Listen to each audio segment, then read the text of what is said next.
Damos início a mais um programa da Anatomia do Poder, que há 10 anos e meio vai ao lar de brasileiros de todos os estados do Brasil e do Distrito Federal, analisando o que é o poder público, privado, da imprensa, sindical, acadêmico, enfim, todos os poderes através dos detentores do poder, daqueles que fazem opinião, aqueles que dirigem, aqueles que têm responsabilidade. Hoje eu terei como entrevistado um caro amigo, grande jornalista, coautor de livros comigo, e que, nesses últimos 2 anos ou 3 anos, lançou 2 livros muito interessantes, todos pela editora Resistência Cultural, que, aliás, é editora também de alguns livros meus, intitulado As Melhores Frases de Roberto Campos, que se denominou de o homem mais lúcido do Brasil, e As Melhores Frases de Delfim Neto, que intitulou O Homem Mais Prático do Brasil, mais pragmático do Brasil. Hoje nós vamos falar sobre a 3ª edição do livro As Melhores Frases de Roberto Campos. Foi um querido amigo meu e de Aristóteles Drummond. Com Roberto, tive 4 livros escritos, fundamos juntos a Academia Internacional de Direito e Economia em 1986, e o meu primeiro livro de finanças públicas, em 1961, foi do Roberto prefaciado. Queria um grande bem, um grande amigo, influenciou muito a minha vida acadêmica. E sempre comungamos dos mesmos ideais, nas mesmas posições no campo da economia.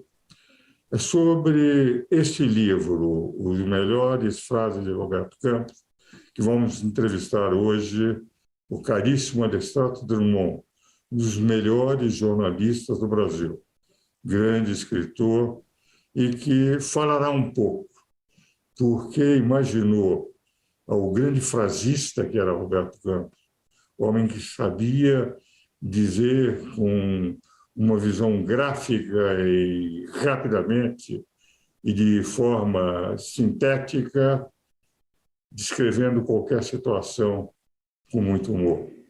Peço ao meu caro Aristóteles Drummond, aqui presente no meu programa, que fale um pouco sobre o livro que você tão inteligentemente coordenou. Eu queria primeiro agradecer a honra, a distinção, o carinho das suas generosas referências a meu respeito e manifestar a minha imensa alegria de estar aqui, não só no seu programa, mas na Rede Vida de televisão, a qual passei alguns anos prestando a minha colaboração, esta tribuna do civismo e da fé, criação deste homem extraordinário, desta figura com, eu diria, odores de santidade, que é João Monteiro de Barros Filho. Mas é a ideia deste livro que foi a partir de uma conversa com o nosso comum amigo e editor, este jovem talentoso e dedicado que é o Zé Loredo Filho, que a partir de São Luís participa da vida brasileira conservadora, democrática, com simpatias monárquicas, com grande sucesso, de uma conversa em que a nossa preocupação e a minha admiração por ele, sendo tão jovem, que não teve oportunidade de conhecer o Roberto, ele tinha menos de 10 anos quando o Roberto nos deixou, a preocupação de que o Roberto não pode ser imortal só para nós, Ives. Ele tem que ser imortal para o país, para as novas gerações. As novas gerações não podem cometer equívocos, as novas gerações não podem ser desinformadas do que é melhor para a justiça social, o que é melhor para a liberdade, o que é melhor para a democracia, o que é melhor para a ordem, o que é melhor para o progresso. Então, eu acho que é uma contribuição em que o seu depoimento é preciosíssimo e está no livro, como de outros, como Daniel Homem de Carvalho, como Ricardo Salles, enfim, e de alguns que já nos deixaram, como o embaixador Meira Pena, que foi um grande pensador também desse sentimento do Brasil. O Brasil, que já foi respeitado e reconhecido no século XIX, então, com aquela modelar monarquia, com aquelas figuras, o estadista que foi o Dom Pedro I, e a figura universal que foi o Dom Pedro II. Então, eu acho que cultivarmos a memória e a obra, o pensamento de Roberto Campos, é contribuirmos por um Brasil melhor. Daí a ideia do livro, e que, graças ao apoio de vocês e à contribuição de pessoas do seu valor, está nesta terceira e vitoriosa edição. Já serão 15 mil livros, o que no Brasil é quase best-seller. Não, eu também concordo. E é interessante porque uma das características da figura do Roberto Campos é que, no convívio pessoal, Roberto, e você sabe disso, Aristóteles, era até uma figura muito tímida. Ele tinha aquelas frases, ele, quando escrevia, era insuperável, tinha uma visão da economia única dentro do Brasil. Como ele dizia, eu sou profeta, não reconhecido no momento, só reconhecido com os fatos começam efetivamente a acontecer.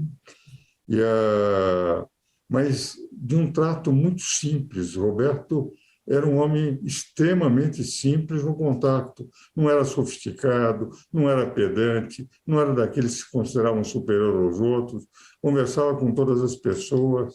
Eu me lembro de um episódio que ele me contou, muito interessante, Aristóteles. Ele estava analisando uma situação aqui no Brasil, naquela época ainda do regime de exceção, e um cidadão, cujo nome, enfim, não interessa, que chegou e disse, não, mas o IPP tem uma posição diferente. A crise mundial tem que ter outra perspectiva e tal. E o Roberto disse, não, mas eu acho difícil, contestou. Daí ele ouvia e disse, mas o IPP, entende, tem uma instituição meio diferente, e eles pensam que essa posição não é. E o Roberto mostrava que não tinha fundamento nenhum. Num determinado momento, ele chegou para o meu irmão João Carlos, que estava também nessa reunião, e disse, João, eu tenho discutido com ele, mas você me perdoa a minha ignorância. Eu não sei o que quer dizer IPP. Você que é pianista, você pode dizer para ele que você não entende bem as ciclas econômicas, que você pergunte para ele o que está no IPP, que ele tanto cita. Eu acho umas teorias absurdas, mas, enfim, pode ser que seja alguma instituição importante, eu desconheço. Pergunta lá para ele, diz, olha, eu não sou, estou jogando, sou fulano de tal. Olha, eu não sou economista, eu gostaria de saber qual é esse instituto que você cita sempre. Você não conhece, João? Eu disse, não conheço. É o Instituto de Pesquisas do Paraguai. Aí, João Carlos tira a pessoa do meu lado e não dá mais para continuar discutindo com ele. Mas ele ouvia teorias as mais absurdas, como se fosse, e nem sabe se efetivamente aquelas teorias eram do IPP e se não era a pessoa que estava interpretando. Outra vez foi um episódio também interessante, o Aristóteles. Meu irmão, em 61, deu um show lá com o Pablo Casals e foi para os Estados Unidos convidado para tocar pela filha do senador Mansfield, que era o senador que cuidava da presidente da Comissão de Orçamento no Senado americano. E ela deu um jantar e o Roberto era vencedor brasileiro há 2 dias. Então, ele foi convidado para o jantar, porque a senadora, a filha, que era especialista em música, e chegou quando o Roberto foi apresentado, disse, o senhor é brasileiro? Eu disse, sou embaixador brasileiro. Ele disse, mas então o senhor deve estar encantado com o pianista brasileiro João Carlos Martins, que tem 18 anos apenas. Ele disse, eu não conheço o pianista, mas ela era meio agressiva. Ele disse, o senhor é embaixador, não conhece? O senhor é um ignorante. Eu disse, olha, que eu sou ignorante, eu não tenho a menor dúvida. O que eu acho espantoso, que em apenas 2 dias nos Estados Unidos, todos os Estados Unidos já saibam que eu sou ignorante. Tinha essas saídas que, enfim, o João Carlos tocou, evidentemente não era conhecido, e aí foi um sucesso, e praticamente a carreira dele começou a partir da saída para os Estados Unidos, do Pablo Casal. Mas ele era um homem de tiradas, assim, em vez de ficar constrangido, disse que coisa espantosa. Eu estou apenas em 2 dias e todos os Estados Unidos já sabem que eu sou ignorante. Nunca tive dúvida disso, mas que fosse um fato tão notório. Mas era assim, não é? Meu caro, nós vamos agora para os nossos comerciais, depois eu gostaria que no segundo bloco você falasse um pouco de algumas dessas frases e um pouco da sua carreira e de jornalista, que é uma carreira que todo o Brasil reconhece como um dos grandes jornalistas do nosso país. Vamos agora aos nossos comerciais.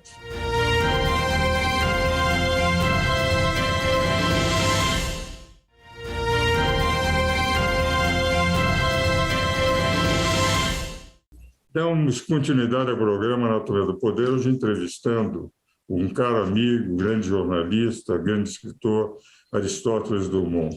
Como faço em todos os programas, eu ofereço um livro. É um livro pequeno de reminiscências da minha vida, de algumas lembranças do que ocorreu na minha vida, que eu vou mandar para o Rio de Janeiro ainda amanhã. Meu caro Aristóteles, eu gostaria que você, em relação a esse livro, lembrasse algumas das frases do Roberto e, ao mesmo tempo, gostaria de ouvir um pouco, para o nosso telespectador conhecer um pouco da sua carreira narrada, para que o nosso telespectador conheça o grande jornalista que eu estou entrevistando. Bom, em primeiro lugar, as frases, como os artigos geniais do Roberto, e que ele, na sua simplicidade e humildade, ele dizia assim, as pessoas que elogiam os meus artigos não sabem como é difícil pari-los. Ele se dedicava, ele perdia horas ali. Mas a questão das frases, um dia perguntei a ele, Roberto, onde é que você tira essas frases geniais e esses provérbios que você coloca? Ele disse, olha, as frases é da minha vivência, da minha experiência. E, às vezes, a autoria eu substituo dizendo que é um provérbio chinês para não parecer que eu sou tão pretensioso de ficar me citando. Então, os artigos dele, que são publicados até nos livros dele, vários livros que condensam os artigos, está lá, provérbio chinês. O provérbio chinês era ele mesmo. Mas o importante, eu acho, nestas frases cirúrgicas de Roberto, é mostrar a ineficiência do Estado, a absoluta falta de necessidade das estatais, os privilégios que isto acarreta. E aquilo que mais o incomodava e que se encontra ali em pelo menos 30 das frases, era o inconformismo do Roberto, das pessoas do mundo acadêmico, homens públicos, jornalistas, economistas, insistirem em negar o óbvio. Ele ficava, tinha um desalento de dizer, meu Deus, como é que podem preferir a igualdade e a meritocracia? Como é que as pessoas são iguais? Se houvesse esta igualdade de oportunidades e de acessos, nós não teríamos os avanços da humanidade, nós não teríamos os grandes cientistas, as descobertas, se os produtos fossem todos homogêneos, nós teríamos a péssima qualidade dos produtos da União Soviética, em que tudo ali é de terceira ou de quinta. Então, ele tinha este inconformismo com essa falta de percepção do óbvio das esquerdas letradas. Porque quando a esquerda que ladra, não faz mal. Agora, pessoas que se apresentam como professores, como autores, e defenderem o atraso num país e num mundo em que se precisa avançar justamente para acabar com a desigualdade básica, acabar com a miséria, acabar com a exclusão social e cultural. O caminho não é esse. Nenhum desses países que fizeram esses experimentos apresentaram algo de positivo. Então, isto é que o inspirava a usar como arma a ironia, a sutileza, o humor, que estão nestas frases todas, que eu até fico com dificuldade para lembrar algumas das 300 que estão no livro. Eu me lembro nessa linha do que você disse, em que ele fala sobre esses que pensam, o Estado é que deve, que o mercado não representa senão manter os ricos. Vem um pouco a teoria do Veblen, entende? Para uma época que não tem nada a ver com a época moderna. Ele dizia, esses economistas, que são economistas a favor do Estado como grande produtor de riqueza, são aqueles economistas que querem ver se aquilo que funciona na prática também funciona na sua teoria. A prática não interessa, pode estar funcionando. Precisa ver se ela vai funcionar, se aquilo que funciona na prática funciona também na teoria. Mas, de rigor, o que me parece realmente importante é que ele visualizava que, de rigor, as pessoas que vão para o Estado, elas não querem servir ao público, mas ter segurança. Quer dizer, a pessoa, quando o Estado diz não, o Estado é o prestador de serviço, o servidor público, é o servidor permanente, aquele que está à disposição do público, não é verdade. Eu já participei de concursos de magistratura, etc. Sei perfeitamente que os candidatos querem muito mais a segurança de estarem garantidos pelo Estado do que serviço. E grande parte dos que efetivamente se ficam dentro do poder pretende mais serviço do povo do que servir o povo. Utilizar os tributos, etc., os seus privilégios, suas mordomias, as suas vantagens, a sua multiplicação, aquilo que Alvin Toffler chamava de os integradores de poder. Você entra para manter a burocracia permanente, vamos criando novas burocracias para que aquilo seja absolutamente impossível de redução. E o Roberto tem uma noção muito clara de que, quanto maior for o Estado, menor será o desenvolvimento de uma nação. E ele mostrava isso no fracasso dos países socialistas. Eu diria que hoje, do engessamento da União Europeia, com forte influência de governos socialistas, como Portugal, na Espanha, acontece apenas o seguinte, professor: o fenômeno é mundial, inclusive em alguns detalhes. Por exemplo, em todas as cidades, eu gosto muito de viajar ali no interior de Portugal, no interior da Espanha, da França, em todas as cidades, quando há um grande edifício moderno, é a sede do judiciário, é o tribunal.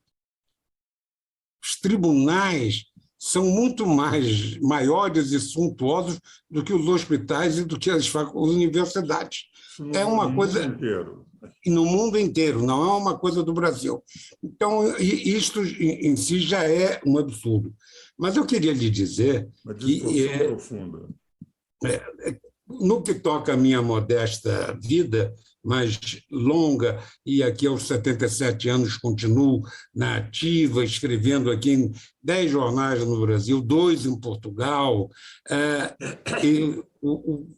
A minha formação foi uma formação que eu agradeço a Deus, porque o destino colocou na minha vida homens e exemplos admiráveis. Eu sou fruto apenas de ter procurado ser um bom aluno de meu avô, o historiador Augusto de Lima Júnior, historiador de Minas Gerais, do Francisco Negrão de Lima, governador do Rio, que me fez diretor e presidente da Coab com 24 anos, para remover as favelas aqui da Orla da Lagoa Rodrigo de Freitas, do ministro César Caos, com quem trabalhei no Ministério como seu chefe do gabinete no Rio de Janeiro e delegado, o ministro José Hugo Castelo Branco, o Magalhães Pinto, a quem servi no Banco Nacional, e a seu sobrinho, Zé Luiz Magalhães Pinto, que foi o criador do sistema bancário moderno no Brasil. Então, eu acho muito importante que a gente valorize estas personalidades. Hoje, nós não temos, no mundo empresarial, no mundo político, estas referências tão fortes. Não é que não tenham bons, mas não tem figuras com esta batalha, como foi, o exemplo foi o Roberto, como exemplo foi o professor Goudin, que era o guru do Roberto, e como exemplo é o meu querido amigo e mestre Ives Gandra Martins. Nós não temos limite na idade, nós não temos limite no nosso tempo, nós não temos limite nos nossos afazeres para servirmos ao nosso país.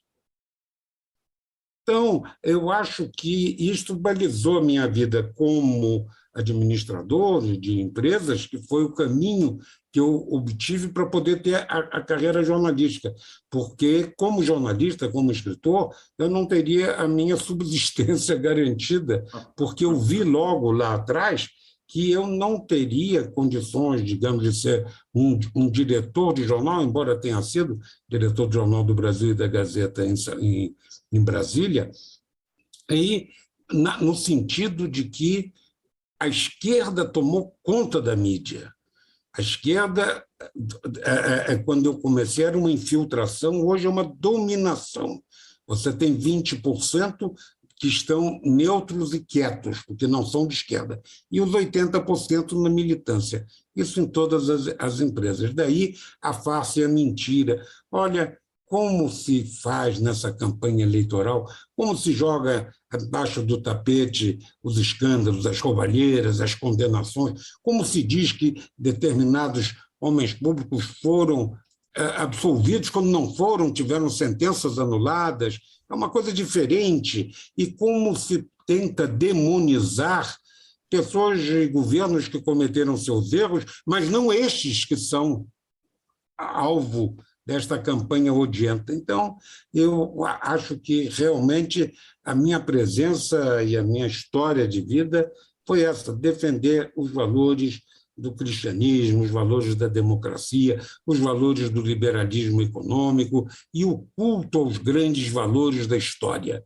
Acabar com esta farsa de querer se minimizar o papel da princesa Isabel na abolição, enfim, toda essa teia de mentira, de se falar de anos de chumbo, de ditadura, quando foram os anos dourados do progresso. Chumbo foram os sequestradores, os que assassinaram até companheiros de jornada e de equívoco.